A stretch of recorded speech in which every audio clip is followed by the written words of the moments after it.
कि पत्थर भी दूध पीते हैं, पानी में दूध बहाते हैं, हमारे बच्चे भूख पेट जोड़ जोड़ चिल्लाते हैं।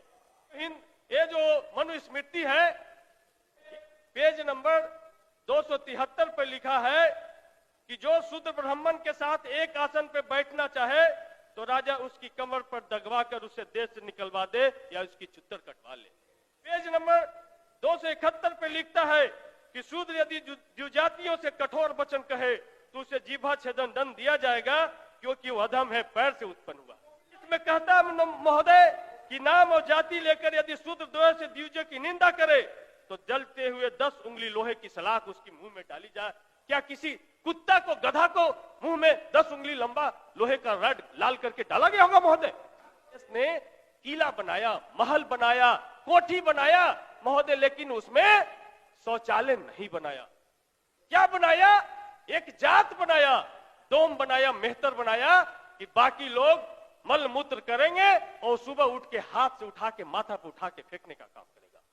कुत्ता चप्पल नहीं बनाया महोदय, लेकिन हमने एक जात बनाया, चमार बनाया कि भाई तुम्हारा काम जूता बनाना है और तुम्हारा काम जूता खाना है, काटना है।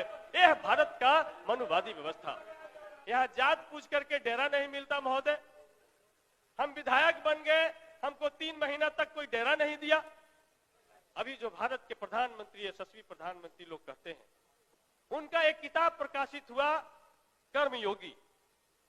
उस किताब को पढ़िए, आप तो जरूर पढ़िए।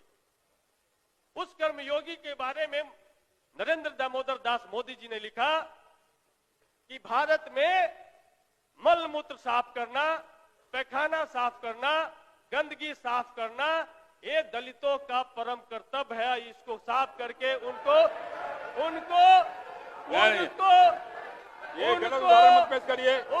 आत्मसंतुष्टि की अनुभूति होती है। आरएसएस और बीजेपी की मानसिकता महोदय। राम मंदिर बन गया है, बहुत अच्छी बात है, विवाद खत्म हुआ, किसी को कोई तकलीफ नहीं है। ईटा हमने बनाया महोदय, चौखट हमारे बड़ी समाज ने बनाया, पत्थर महोदय किसी पत्थलकट्टी का चमार जो मूर्तिकार है उसने बनाया महोदय, घंटा हमारा ठठेरा भाई ने बनाया महोदय, और उसमें जो चढ़ने वाला दूध महोदय ग्वाला के यहाँ से आता है महोदय। शंख है कोई मछुआरा भाई निकाल करके लेकर के आया।